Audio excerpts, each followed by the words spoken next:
미국 서부의 대도시 샌프란시스코에서 자동차로 4시간 거리, 캘리포니아주 수도인 로스앤젤레스에서 6시간 거리에 위치하고 있는 요세미티 국립공원.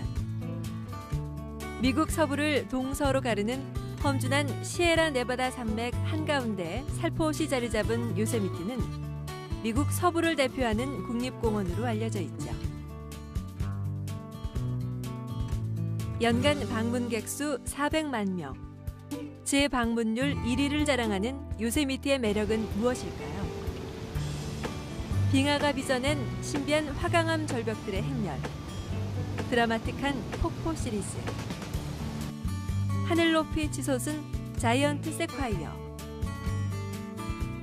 캘리포니아뿐 아니라 미국 전역을 통틀어 가장 귀중한 자연의 보고로 알려진 요세미티 속으로 함께 들어가 보실까요? 미국 서부에서 가장 험준하다는 시에라 네바다 산맥 중앙에 위치한 요세미티 국립공원의 면적은 3,061평방킬로미터. 미국의 다른 국립공원과 비슷한 규모지만 로드 아일랜드 주보다는 넓은 면적입니다. 요세미티로 진입하는 출입구는 모두 5개가 있는데요. 방문객들은 주로 이 남쪽 출입문을 이용해 요세미티로 들어갑니다. 교통이 편리하고 1년 내내 개방되는 곳이기 때문이죠.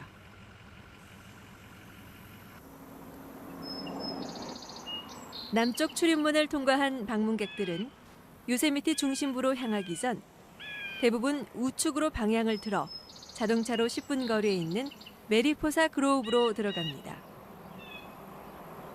이곳은 자이언트 세콰이어들의 집단 서식지입니다.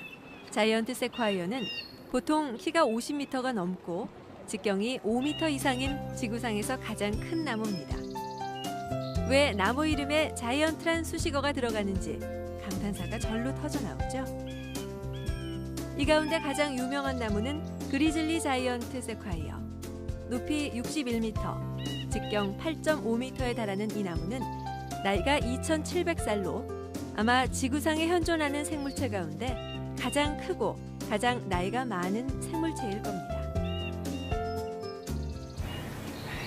It makes me think of the verse in the Bible that says that human beings are but a breath of air or a flower in the field that withers. And just the awesomeness of nature and the amazing ability to sustain life over time.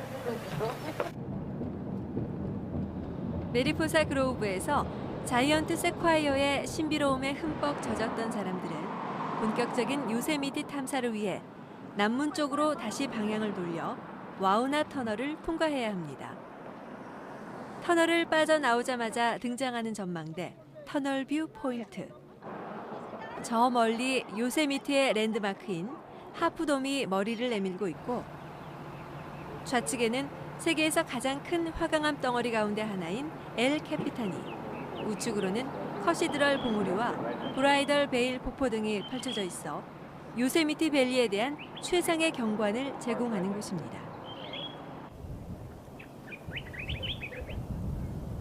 요세미티의 비경을 감상하기 위해선 요세미티 밸리 안으로 깊숙이 들어가야 합니다.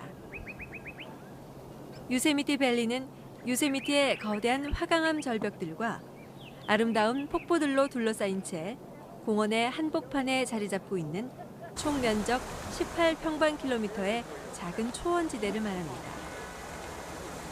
밸리의 한가운데로 수억 년의 비밀을 간직하고 있는 머세드 강이 부드럽게 흐르고 있어 운치를 더해주는 곳이죠. 요세미티 밸리는 요세미티에선 보기 드문 평지인데다가 다른 어떤 곳보다 놀라운 경관을 제공하기 때문에 방문객들의 80% 이상이 이곳에 머무르다가 돌아가는 요세미티 여행의 허브입니다. 요세미티 밸리에서 제일 먼저 사람들의 눈길을 붙잡은 것은 역시 하프돔. 원형돔을 절반으로 잘라낸 모양의 거대한 돌덩어리죠.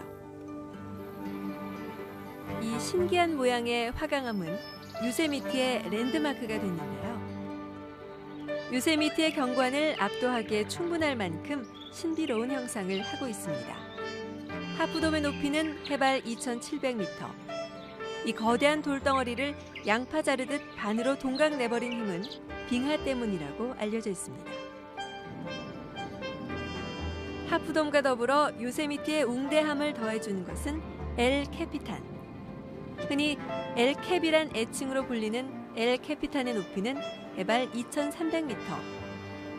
밸리 밑바닥에서 솟아나온 높이만 1,100m. 쉽게 그 규모를 비교한다면 우리나라 63빌딩 5채를 수직으로 세워서 요세미티 밸리 위에 얹어놓았다고나 할까요? 이 수직의 거대한 화강암 덩어리는 거벽 등반이란 전혀 새로운 장르의 등반 분야를 탄생시켰습니다. 언뜻 육안으로 봐서는 발견하기 힘들지만 망원경으로 자세히 들여다보면 개미처럼 절벽에 대롱대롱 매달려서 엘캡을 힘겹게 올라가는 암벽 등반가들을 발견하게 됩니다.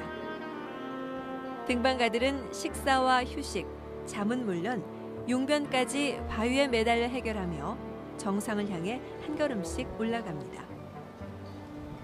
엘캡은 요세미티를 단박에 전 세계 암벽 등반의 성지로 만들어버렸죠. 요세미티에서 가장 유명한 폭포는 바로 요세미티 폭포.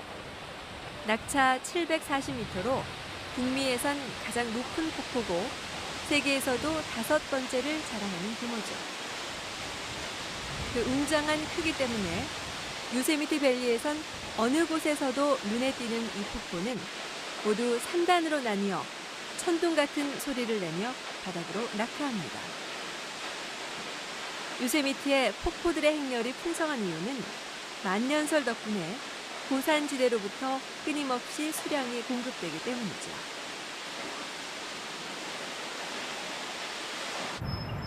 글레이셔 포인트에서 바라본 시에라 네바다 산맥의 모습입니다.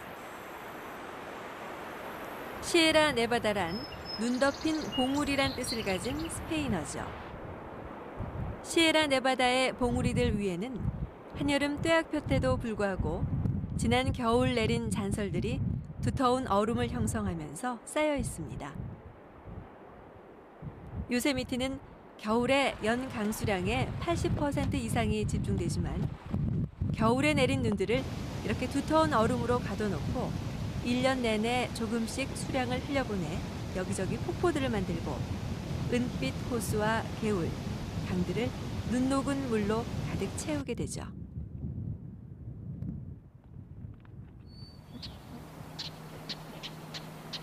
요세미티란 인디언 말로 그리즐리 베어, 즉 회색곰을 뜻하는 말입니다. 현재 요세미티에는 그리즐리 대신 약 500마리의 블랙베어, 즉 흑곰들이 살고 있는데요. 사람들이 덜 붐비는 요세미티 북부에서는 종종 곰을 발견하는 경우가 많습니다.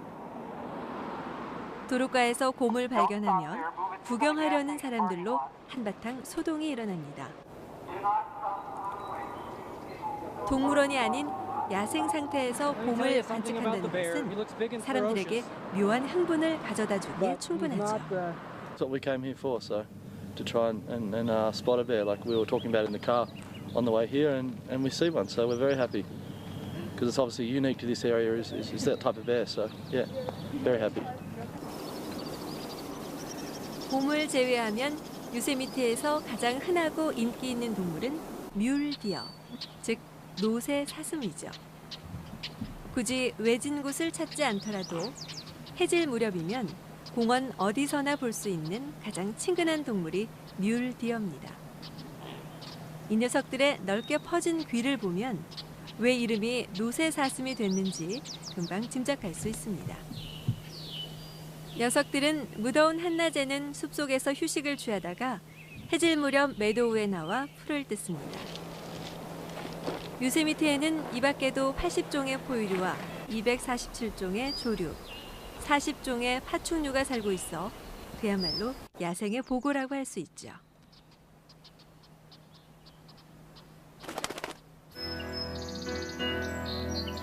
요세미티의 지지를 한마디로 표현하라면 단연 화강암입니다. 그러나 화강암을 지금의 특별한 경관으로 조각한 힘은 바로 빙하였습니다.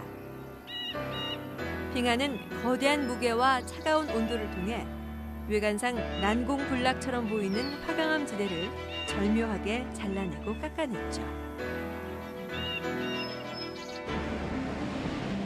100만 년 전부터 닥친 빙하들이 요세미티 전역을 1200m 두께로 가득 채웠고 얼었다 녹았다를 반복하면서 밸리를 U자형으로 넓게 깎아내기 시작했습니다. 특히 시에라 네바다 정상에서 발생한 빙하들은 계곡들을 내려오며 깎아내려 수직의 절벽들을 만들었고 경사진 지류들은 폭포로 변해갔죠. 학자들은 시에라 네바다의 빙하기가 적어도 3번 이상 확장과 퇴각을 되풀이했을 거라고 추정하고 있습니다. 15,000년 전 마지막 빙하가 녹기 시작했습니다. 그러면서 요세미티 밸리 입구를 빙퇴석, 즉 빙하가 만들어낸 암석 파편으로 막아버려 요세미티 밸리는 수천 년 동안 호수로 존재했습니다. 그때 호수의 깊이는 무려 600m. 호수 밑바닥은 퇴적물로 쌓이기 시작했고 밸리의 둑이 무너지자 지금 보는 것과 같은 평평한 계곡의 바닥으로 변했습니다. 드디어 요세미티 밸리에 초원이 만들어진 것이죠. 결국 요세미티의 비경을 만들어낸 조각가는 빙하와 물과 시간이었던 셈입니다.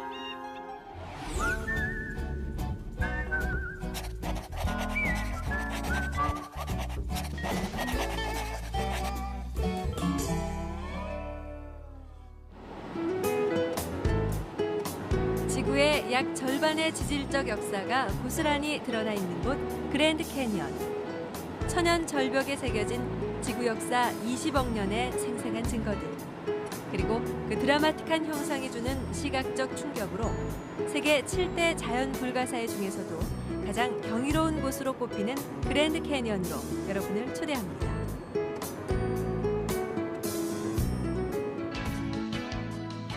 미국 서부 애리조나주 북부에 자리 잡은 그랜드 캐니언 국립공원. 그랜드 캐니언 국립공원은 글렌댐 아래 리스 페리로부터 시작해 동부 미드레이크 바로 직전 피어스 페리까지 길이 440km, 평균 폭 16km, 계곡 바닥까지의 깊이가 1600m에 달하는 총 면적 3040평방킬로미터의 거대한 규모를 가진 공원입니다. 그랜드 캐니언은 콜로라도 강을 중심으로 남부 지역인 사우스림과 북부 지역인 노스림, 그리고 콜로라도 강을 포함한 캐니언 안쪽 지역 등 크게 3부분으로 나눌 수 있습니다. 사우스림은 교통이 편리하고 1년 내내 개방되기 때문에 방문객들의 대부분이 머물다 가는 지역입니다. 따라서 기차역과 셔틀버스 정거장, 비지터 센터, 호텔, 서점 등 각종 편의시설들이 집중돼 있는 곳이기도 하죠. 서쪽 끝 전망대인 허미츠 레스트로부터 데저트 뷰 전망대까지 뻗어있는 사우스림은 계곡 가장자리로 난 48km의 포장된 트레일을 따라 20개가 넘는 전망대에서 그랜드 캐니언의 장엄한 모습을 다양한 각도에서 편리하게 감상할 수 있도록 해놨습니다. 그랜드 캐니언 방문객의 90%가 이곳에서 머물다 갑니다. 같은 그랜드 캐니언이지만 노스림은 사우스림보다 해발 고도가 330m나 더 높은 지역입니다. 사우스림에서 자동차로 5시간 걸리는 외진 곳에 있는 데다 겨울에는 폭설로 출입이 통제되기 때문에 불과 10% 남짓의 방문객들만이 찾는 외딴 지역이죠. 노스림이 사우스림보다 높은 것은 콜로라도 강에 침식이 없었을 때 고온의 경사면을 형성하고 있었기 때문입니다. 사우스림보다 훨씬 높은 곳에서 그랜드 캐니언을 내려다볼 수 있는 노스림만의 매력.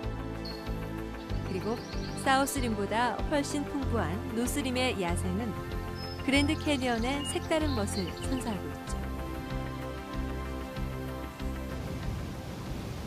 림에서 내려다보면 육안으로 멀리서 겨우 물빛만 살짝 드러나는 콜로라도 강. 그러나 실제로 콜로라도 강은 평균 너비 91m, 깊이 11m에 이르는 거대한 물줄기입니다. 이 콜로라도 강을 중심으로 한 절벽 안쪽은 그랜드 캐니언의 또 다른 세상입니다. 이너 캐니언의 바닥인 콜로라도 강에서 림까지 고도 차이는 1600m. 그러나 이너 캐니언은 시원한 콜로라도 강이 있음에도 불구하고 한낮에 쪼인 햇볕을 그대로 내뿜어대는 바위의 열기로 섭씨 40도가 넘는 사막 기후를 보입니다. 그렇기 때문에 아슬아슬한 절벽길을 따라 콜로라도 강으로 내려가는 하이커들에겐 이너 캐니언은 하나의 도전이 아닐 수 없죠. Amazing. Fantastic. Tired. Never felt better. Tired and hot, but great. It's one of my favorite moments, I think. Oh, great. Amazing. Feels Hungry. so good to be done. Hungry, thirsty, Yeah. but really good. Yeah. 그랜드 캐니언이 어떻게 만들어졌는지는 결코 미스테리가 아닙니다. 그랜드 캐니언을 만든 것은 한마디로 침식이었습니다. 그 침식을 수행한 것은 이 콜로라도 강이었습니다.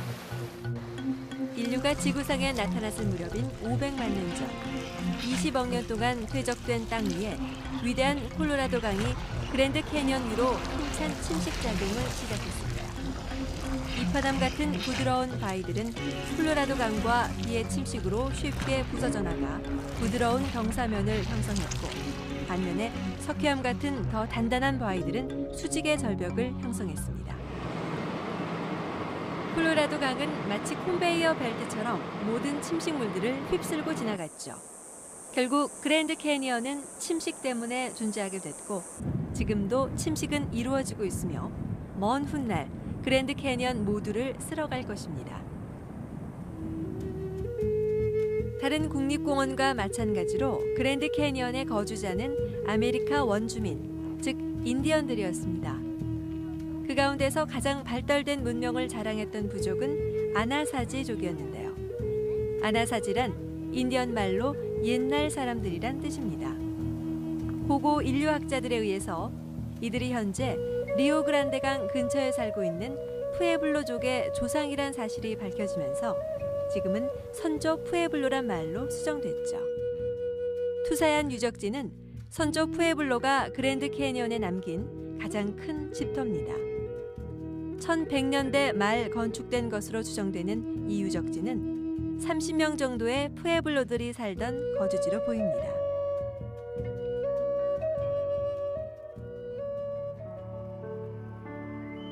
같은 시기 유타주 남부 메사버드 국립공원에서는 선조 푸에블로에 의해 그 유명한 절벽 궁전이 지어졌습니다. 말 그대로 가파른 절벽을 이용해 교묘하게 지어진 절벽 궁전에는 무려 150개의 방과 23개의 키바가 있습니다.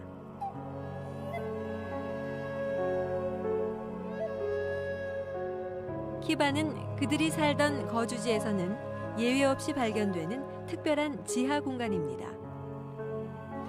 키바는 선조 푸에블로들의 곡물 보관과 각종 재래의식, 페스티벌 등 다양한 용도로 쓰였는데, 천장으로 열린 출입구와 벽에 작게 뚫린 쪽창을 통해 모아지는 차분한 빛이 더욱 신비감을 줍니다.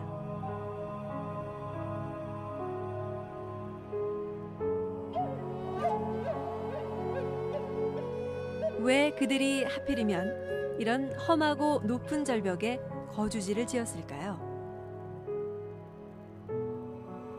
고고학자들은 절벽에 움푹 들어간 곳이 바람과 비와 눈을 피하게 해줬고, 또한 침략자들로부터 자신들을 보호하는 데도 적당한 장소가 아니었겠느냐고 추리하고 있습니다. 사람들은 절벽 사이에 사암벽돌과 진흙으로 정교하게 만들어진 공동주택을 보면서 그들의 놀라운 창의력에 찬탄을 금치 못합니다. 유타 남부와 애리조나 북부 지방에서 마야 문명보다는 작지만 제법 발달한 문명을 꽃피웠던 것으로 보이는 선조 푸에블로들은 그러나 1300년경 후련히 자취를 감추기 시작합니다. 그들이 자취를 감춘 이유는 역시 수수께끼로 남아 있습니다. 그들에겐 문자가 없었기 때문에 많은 의문점들은 고고학자들에 의해 추측될 수 있을 뿐입니다. 다만 미국 남서부의 기후는 매우 건조해 농사를 짓기에는 취약했다는 점, 그리고 문명의 발달과 함께 인구가 급증하자 환경 자원이 감소할 수밖에 없었다는 점 등이 그 이유로 거론되고 있습니다.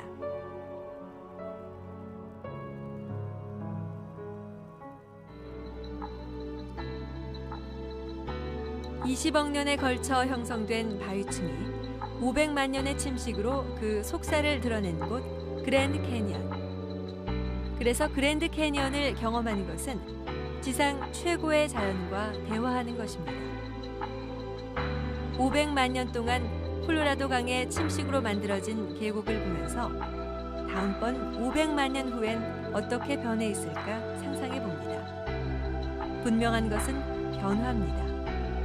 자연에서 영원한 것은 아무것도 없습니다.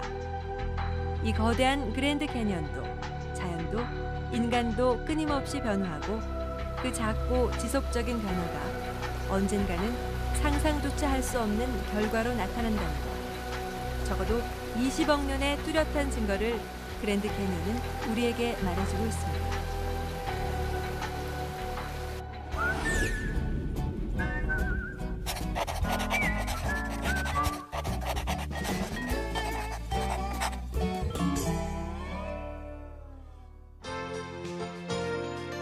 미국 서북부에 위치한 세계 최초의 국립공원 옐로스톤의 면적은 무려 8,980평방킬로미터.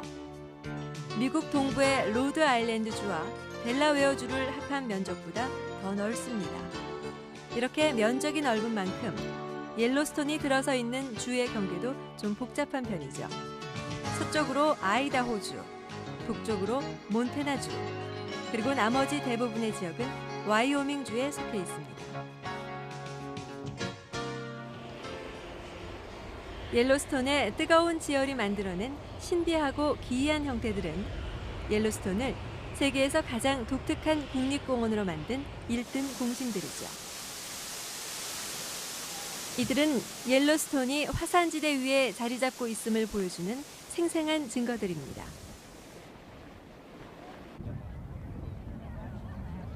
그르렁거리는 요란한 굉음과 함께 갑자기 하늘 높이 분출하는 고열의 물기둥은 사람들에게 두려움과 함께 지열작용의 신비함을 주기에 충분합니다. 옐로스톤 가이저의 상징이자 랜드마크가 돼버린 올드 페이스풀. 오래된 약속이란 이름에 걸맞게 올드 페이스풀에서는 대개 90분 간격으로 지하로부터 치솟는 뜨거운 물이 하늘 높이 걸리는 화려한 분출쇼가 펼쳐지죠.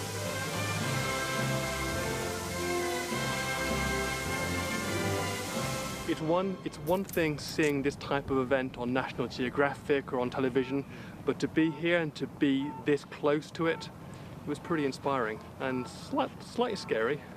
How about you? Well, I read that the last big volcanic eruption in this area was about 640,000 years ago, which seems like a long while ago, but actually that's quite recent for volcanic eruptions. And they predict, because of all the geysers around here and the pressure that's underneath the earth here, that it could be maybe in another 600,000 years, who knows? 그랜드 프리즈매틱, 에메랄드, 사파이어, 모닝글로리 등 이름만 들어도 그 아름다움이 연상되는 수많은 핫 스프링들은 형형색색의 보석들처럼 황량한 공원 이것저것을 아름답게 수놓고 있습니다. 땅 밑에서 샘솟는 물의 온도는 섭씨 92도. 옐로스톤이 해발 2,400m 이상에 위치하고 있는 고지대임을 감안하면 계란을 삶을 수 있을 만큼 뜨겁다고 할 수 있죠. 1890년에 찍힌 이 빛바랜 흑백 사진은 옐로스톤 호수에서 갓 잡아 올린 송어를 핫스프링에 집어넣어 삶는 장면입니다. 물론 얼마 후 이런 행동은 일체 금지됐지만 당시엔 옐로스톤의 지질적 신비를 증명해주는 대표적인 사진 가운데 하나였죠. 증기 구멍은 뜨거운 열에 비해 지하에 고인 물이 너무 적은 바람에 땅 밑에서 물이 끓으면서 지표에 도달하기 전에 모두 수증기로 변해버려 생기는 지질 형태입니다. 사람들은 물 대신 증기가 하늘 높이 솟아나는 장면을 보게 됩니다. 증기 구멍과 비슷하지만 모습이 전혀 다르게 나타나는 것이 머드스팟입니다. 머드스팟은 지하의 물이 불충분하다는 점에서 증기 구멍과 비슷합니다. 다만 머드스팟에는 황화수소가 증기 구멍에 비해 훨씬 많다는 특징이 있죠. 황화수소는 분출되면서 황산으로 바뀝니다. 뜨겁고 산성이 많은 곳에서 활발하게 번성하는 열호산성 세균의 작용 때문이죠.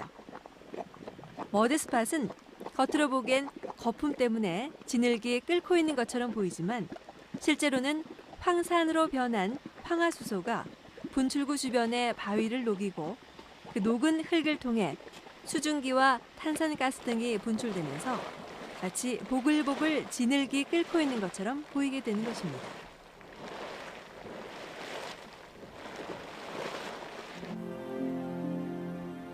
마지막으로 소개해드릴 지열 형태는 마치 중세 성벽처럼 하늘에서 얼어붙어 버린 것 같은 하얀 트레버틴입니다. 트레버틴이란 석회암 퇴적물을 뜻합니다. 트레버틴 역시 핫스프링의 작용으로 생긴 지열 형태 가운데 하나지만 물속에 있는 석회암 성분 때문에 다른 곳의 핫스프링과는 다른 테라스들을 퇴적시킨 것이죠. 아마 세계의 어떤 건축가들도 이와 같은 난해한 건축물을 디자인하기란 불가능할 겁니다. 사람들은 이 테라스들을 보면서 자연이야말로 가장 위대한 미술가이자 조각가임을 절감하게 되죠. 평소에 소통이 원활하던 옐로스톤의 2차선 도로가 갑자기 정체 현상을 보입니다. 차량들의 속도가 점점 느려지더니 이내 정지 상태. 도로는 곧 주차장으로 변해버립니다. 사람들이 차에서 내리기 시작하고 어느새 출동한 레인저들의 분주한 모습도 보입니다.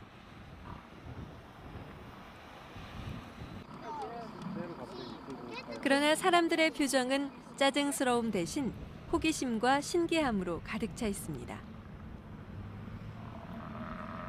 순식간에 차량 혼잡을 일으킨 주범은 바로 이 바이슨이란 녀석들 때문이죠.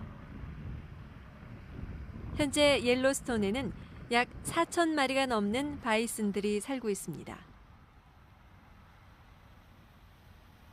도로를 달리다가 바이슨 떼가 나타나면 사람들은 차량을 멈추고 바이슨을 구경하느라 일대 소동이 벌어집니다. 여기에선 이런 현상을 바이슨 트래픽이라고 부르죠. 말 그대로 바이슨 때문에 생긴 교통 혼잡을 뜻하는 신조어가 바로 바이슨 트래픽입니다. 아직도 많은 사람들은 이 동물을 버팔로라고 부릅니다. 그것은 잘못된 호칭이죠. 초기 백인 탐험가들은 이 동물이 동남아시아나 아프리카에 사는 물소, 즉 버팔로와 닮았다고 해서 그렇게 불렀지만 바이슨은 버팔로와는 전혀 다른 동물입니다.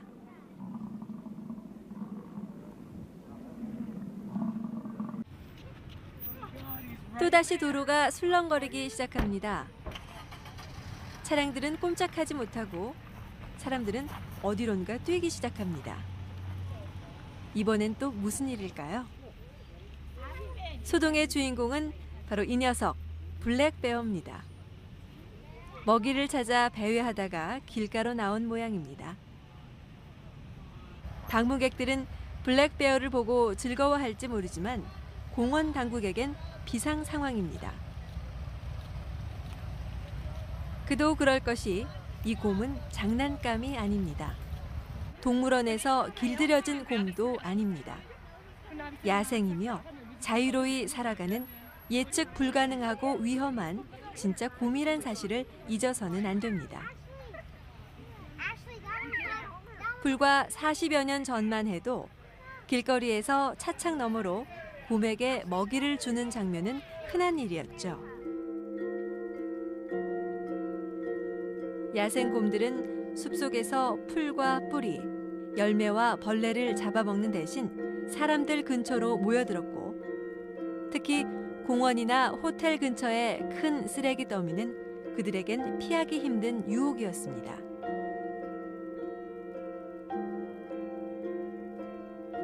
그러나 얼마 지나지 않아 그런 행위가 인간과 곰 둘 다에게 심각한 피해를 준다는 사실이 밝혀졌습니다.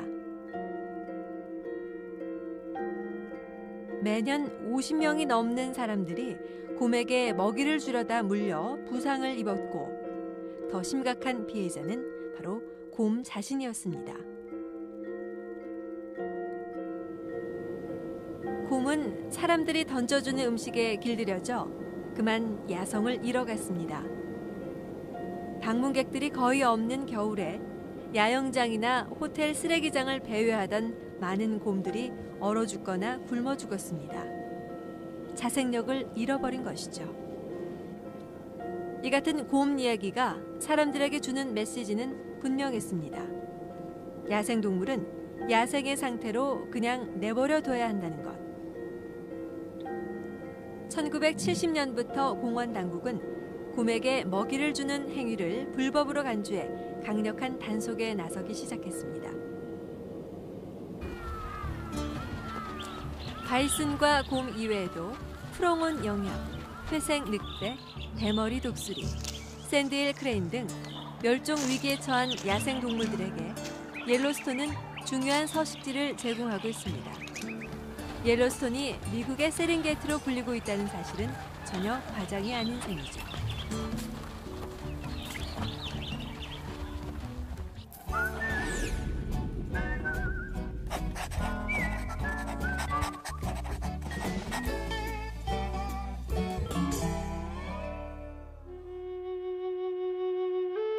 옐로스톤이 세계 최초의 국립공원으로 선정되는 순간 비극을 맞이한 사람들이 있었습니다.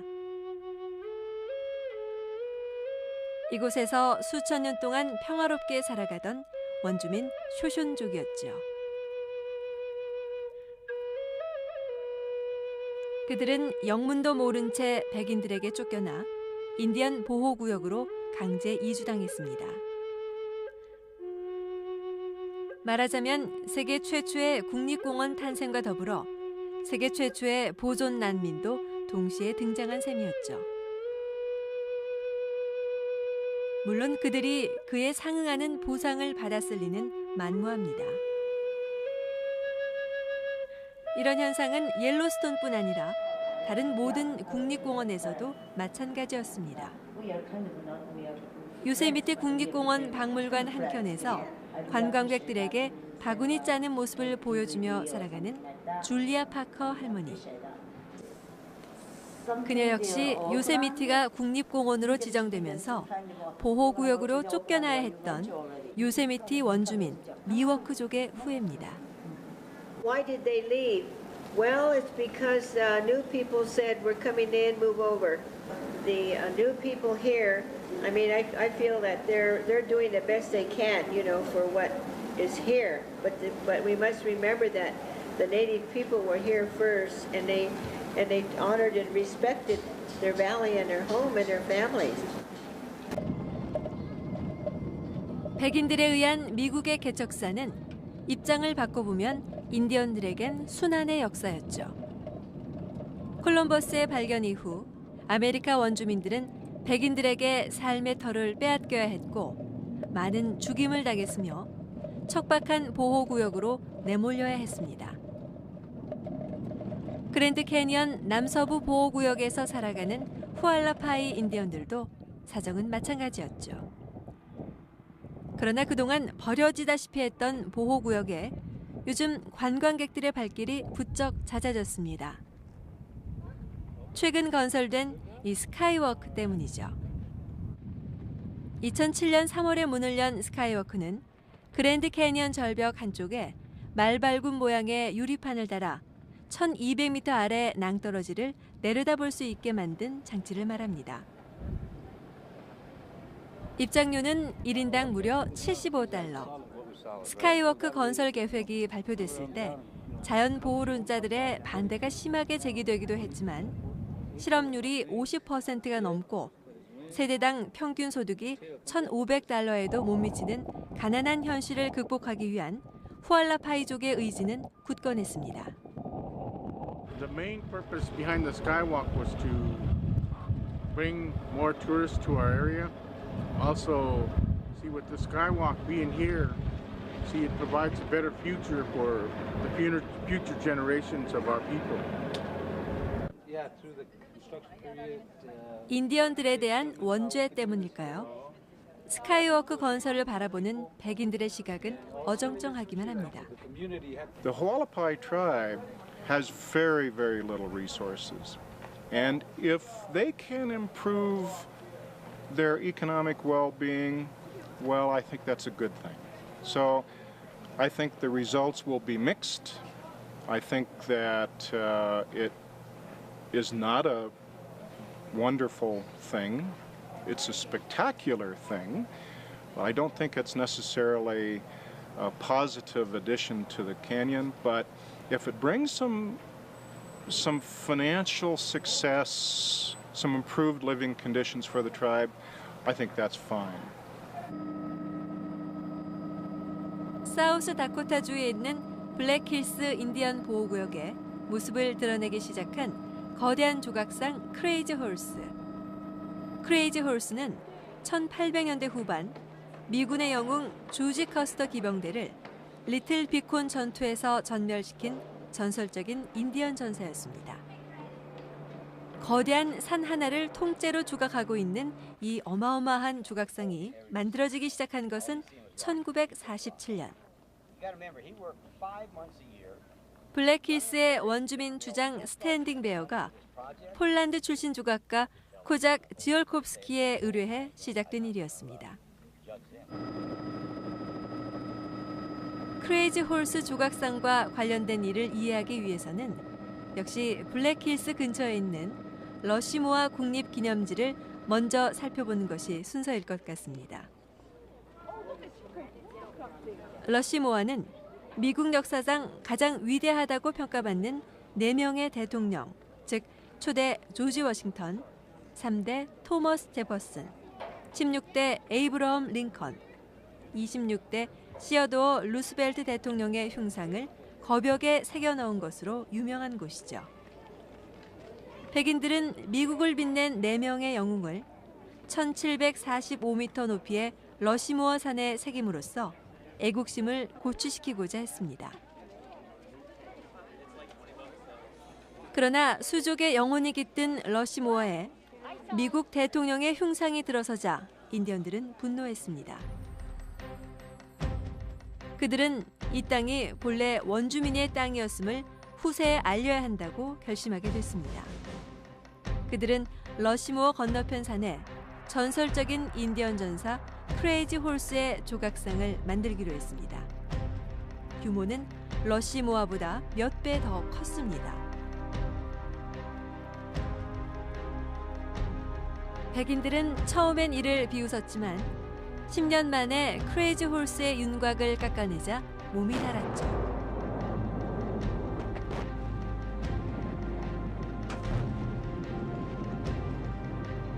연방정부는 이 조각상을 정부 소유로 하기 위해 거액의 재정 지원을 제안했지만 수족은 단호히 거절했습니다. 작업은 끝까지 관광객의 기부금과 입장료만으로 충당했습니다. 조각 작업은 너무나 방대해 시작한 지 60년이 흘렀지만 이제 겨우 상체만 모습을 드러냈을 뿐입니다. 조각을 시작했던 지올콥스키는 1982년 세상을 떠났고 지금은 그의 부인과 자녀들이 이 일을 물려받아 작업을 계속하고 있죠.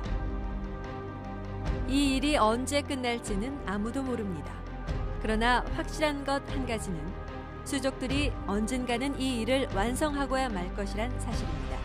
정부의 도움 없이 말이죠. Having Crazy Horse is an important symbol because it represents the freedoms of our American Indian people, our language, our history, and our culture, which we're still trying to struggle to keep alive today, 130 years later. So that's why I think Crazy Horse is an important, figure on the mountain. 러시모아와 크레이지 홀스는 지금도 백인과 원주민 사이의 대립이 끝나지 않았음을 상징하는 대표적인 사례가 됐습니다.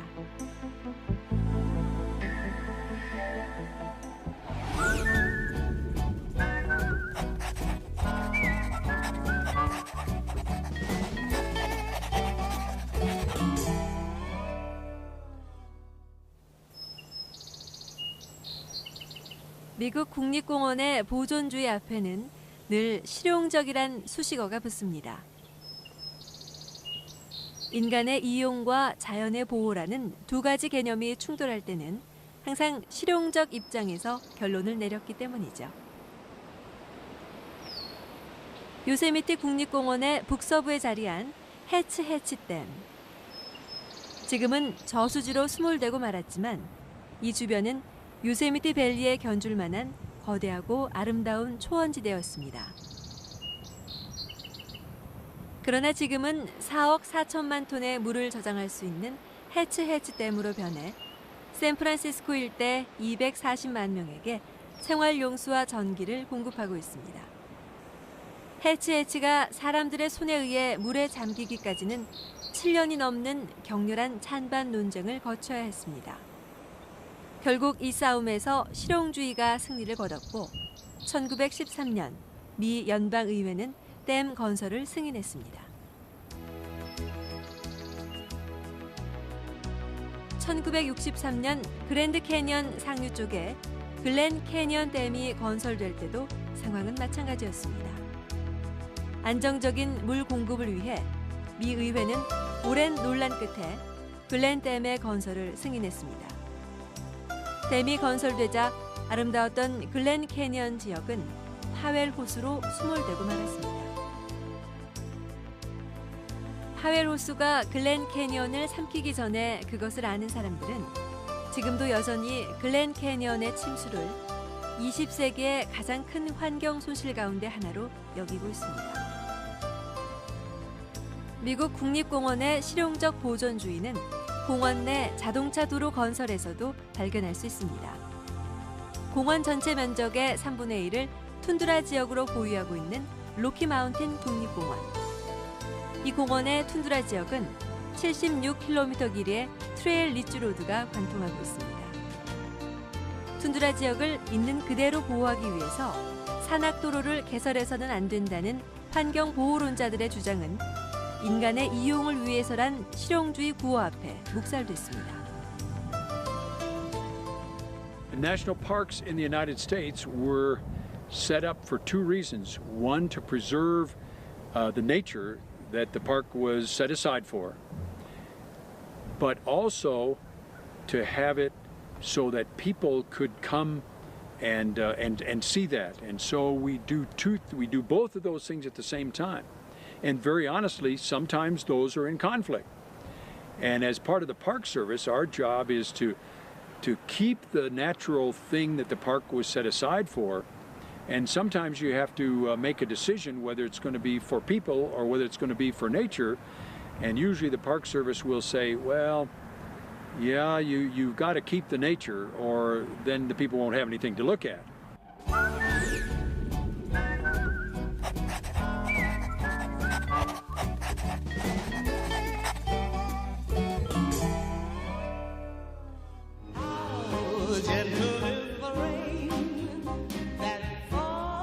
오늘날 옐로스톤 국립공원 북쪽 출입문으로 들어오는 방문객들을 환영하고 있는 루스벨트 아치. 이 루스벨트 아치에 선명하게 새겨진 유명한 문구 국민의 즐거움과 이익을 위하여는 1872년 세계 최초로 미국에서 제정된 국립공원 법안 가운데 한 구절을 인용한 것이죠. 이때만 해도 국립공원이란 아이디어가 미국이 남긴 유산 가운데 국가의 자존심이 될 만한 가치를 가지고 있다는 사실을 예상한 사람은 드물었습니다. 오늘날 미국은 60개에 달하는 국립공원을 비롯해 모두 370여 개의 자연지역을 국민의 즐거움과 이익을 위해 보존하고 있고 전 세계적으로 140개국 이상에서 이와 똑같은 이념을 가진 국립공원이 설립되고 보호 중입니다. 1872년 세계 최초로 시작된 옐로스톤의 정신은 인류가 낳은 이념 가운데 가장 가치 있는 것 가운데 하나로 영원히 계승될 것입니다.